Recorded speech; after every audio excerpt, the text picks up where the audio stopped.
Bonjour, nous nous retrouvons cette fois-ci pour la suite effectivement de notre parcours dans l'épître de Paul aux Galates et nous en sommes au chapitre 5 avec ce très beau verset « Mes frères, vous avez été appelés à la liberté, seulement ne faites pas de cette liberté un prétexte pour vivre selon la chair.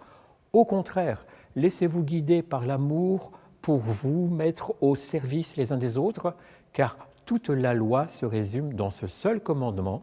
Tu dois aimer ton prochain comme toi-même. » Certaines traductions disent « Ne faites pas de cette liberté un prétexte pour vivre pour la chair » ou pour vivre selon votre propre nature, ou encore pour satisfaire votre égoïsme. Or, Paul parle vraiment de la chair. Ce terme se trouve en grec 18 fois dans l'épître aux Galates. Que veut-il dire ? Un peu plus haut, Paul a évoqué l'esprit. Ici, la chair lui est opposée. La chair, c'est la dimension foncièrement humaine de l'homme animal. C'est la condition humaine à laquelle personne n'échappe. C'est une condition fragile, limitée, provisoire même. Dans le chapitre 2 au verset 16, la bonne traduction devrait être « Aucune chair ne devient juste en pratiquant la loi ». La Bible en français courant dit « aucun homme » ou bien la NBS dit « l'être humain ». Mais le grec dit bien « chair ». C'est le terme que l'on retrouve dans le chapitre 5 au verset 19. Les œuvres de la chair sont inconduite sexuelle, impureté, débauche, idolâtrie, sorcellerie, hostilité, dispute, j'en passe et des meilleurs, enfin j'en passe et des pires. Vous avez la liste complète sous les yeux. Il faut comprendre que la chair, la nature humaine, ce n'est pas le péché, mais la voie par laquelle le péché de l'homme s'exprime. Paul va lister, dans les versets suivants, les fruits de l'esprit. Eh bien ici, nous avons la liste des fruits de la chair.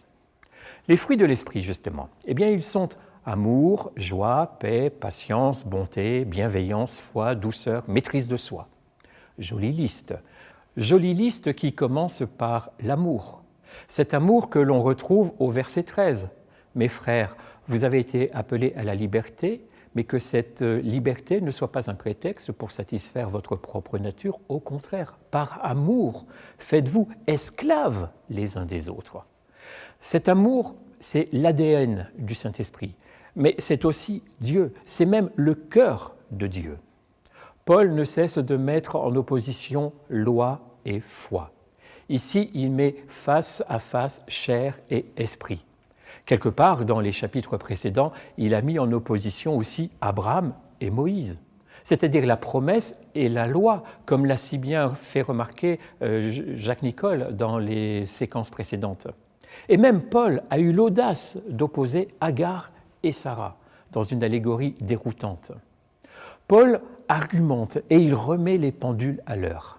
Et pour ceux qui tiennent tant à la loi, soyons évangéliques jusqu'au bout. Dans l'évangile de Matthieu, souvenez-vous, nous trouvons cet épisode. Un maître de la loi voulut tendre un piège à Jésus. Il lui demanda « Maître, quel est le plus grand commandement de la loi ?»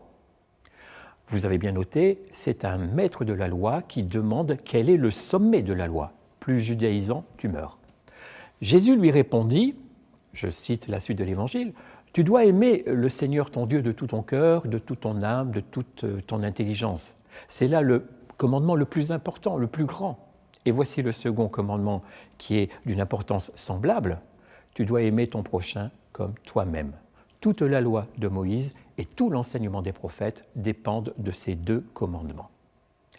Voilà, c'est dit. Et que dit Paul dans notre chapitre ? Toute la loi atteint sa perfection dans un seul commandement que voici, tu aimeras ton prochain comme toi-même. Il donne donc le fondement biblique à sa recommandation de devenir esclaves les uns des autres. Parce que ce qu'il a remarqué chez les Galates, c'est que l'esprit n'est pas là. Sinon, comment comprendre les disputes ? Je ne sais si c'est d'ailleurs à cause de l'aspect charnel du comportement des Galates, mais nous sommes dans une image de carnassier. Vous vous mordez, vous vous dévorez. Les propos sur la différence entre la chair et l'esprit sont clairs et précis. Marchez par l'esprit. Sans doute qu'après avoir dit à ses lecteurs « Vous couriez bien », qui vous a donc arrêté ? L'apôtre maintenant encourage la remise en route. Marchez, marchez par l'Esprit et vous n'accomplirez jamais ce que la chair désire. Car la chair a des désirs contraires à l'Esprit et l'Esprit en a de contraires à la chair. Ils sont opposés l'un à l'autre. Paul insiste, il insiste encore et encore, contraire, contraire, opposé. Et il continue, si vous êtes conduit par l'Esprit, vous n'êtes pas sous la loi. Autrement dit, si vous êtes revenu sous la loi, vous n'êtes pas conduit par l'Esprit de Dieu, mais par la chair, par cette nature humaine qui est pécheresse. Vous savez, dans l'épître de Paul aux Romains, dont je vous ai parlé, et en vous disant que l'épître de Galates en était une espèce de brouillon, Paul parle des désirs de la chair.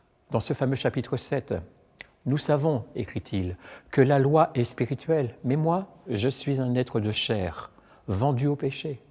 Car ce que je produis, je ne le comprends pas. Ce que je veux, je ne le pratique pas. Mais ce que je fais, c'est ce que je déteste. Je ne fais pas le bien que je veux, mais je pratique le mal que je ne veux pas. Je vois dans mon corps tout entier une autre loi qui lutte contre la loi de mon intelligence et qui me rend captif, captif de la loi du péché qui est dans tout mon corps. Misérable que je suis, qui donc me délivrera de ce corps de mort? Grâce soit rendue à Dieu par Jésus-Christ, notre Seigneur. » Tout ce qu'il développe dans Romains 7, on le pressent déjà dans Galates 5, et notamment dans cette petite remarque « Vous ne faites pas ce que vous voudriez faire ». Dans Romains, il sort du marasme en disant « Grâce soit rendue à Dieu par Jésus-Christ notre Seigneur ». Et dans Galates, il déclare « Ceux qui appartiennent à Jésus ont crucifié la chair avec ses passions et ses désirs ». Il faut donc appartenir à Jésus-Christ. Il faut donc être conduit par l'Esprit de Dieu. Il faut vraiment revenir à ses essentiels. Et, comme dirait Jésus, le reste sera donné par-dessus. La péricope que nous venons de survoler est sans doute une des plus belles parties de cette lettre de Paul aux Galates. Et je voudrais terminer par cette remarque à partir du verset 16 que j'ai déjà cité tout à l'heure. Premièrement, marchez par l'Esprit. Et deuxièmement, n'accomplissez pas ce que la chair désire. Et non, ce n'est pas ce que dit le texte. Il dit « marchez par l'Esprit et par voie de conséquence, vous n'accomplirez jamais ce que la chair désire. » Voilà qui est prodigieusement rassurant et réconfortant. Alors oui, si nous vivons par l'Esprit, marchons aussi par l'Esprit. À bientôt pour la dernière séquence sur cet épître. Merci.